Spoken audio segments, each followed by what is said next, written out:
दोस्तों आप लोगों को बता दें कि एक बहुत ही सुपर हिट गाना सैड सॉन्ग जिसका वीडियो क्लिप अभी अभी सोशल मीडिया पर वायरल हो चुका है। ये बताते हैं उससे पहले एक छोटा सा रिक्वेस्ट है कि चैनल पर पहली बार आप लोग आए हैं तो चैनल को सब्सक्राइब कर लीजिए, वीडियो को लाइक करिए, शेयर करिए। मैं हूं रविंद्र और आप लोग देख रहे हैं रविंद्र टाइम्स। दोस्तों आप लोगों को बता दें कि भोजपुरी की हिट मशीन खेसारी लाल यादव का एक सुपर हिट सैड सॉन्ग आप लोगों के बीच आज आया हुआ है। उसी गाने पे इस एक छोटे से वीडियो क्लिप को चला दिया गया है। आपको जानकारी के लिए बता दें कि जहां तक मुझे ये जानकारी मिला है कि ये जो वीडियो क्लिप है वो डोली में गोली मार देव 3 का है और वो भी ज़्यादा दिन नहीं है, नवंबर के दूसरे हफ्ते में आने वाला है।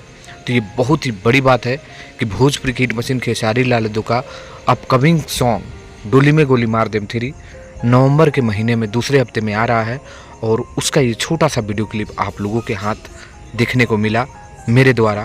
तो ये कमाल का गाना आप लोग वेट कर रहे हैं तो कमेंट करिए और ये सुपर हिट गाना के लिए क्या कहना है जो आज आप लोगों के बीच बदनाम एंटरटेनमेंट के यूट्यूब चैनल के माध्यम से आया हुआ है। तो आप लोग प्यार दीजिए, जाकर सुनिए और बहुत ही जल्द आ रहा है एक धमाकेदार गाना डोली में गोली मार दे। आप लोग वेट कर रहे हैं ना, तो कमेंट करिए, लाइक करिए, शेयर करिएगा।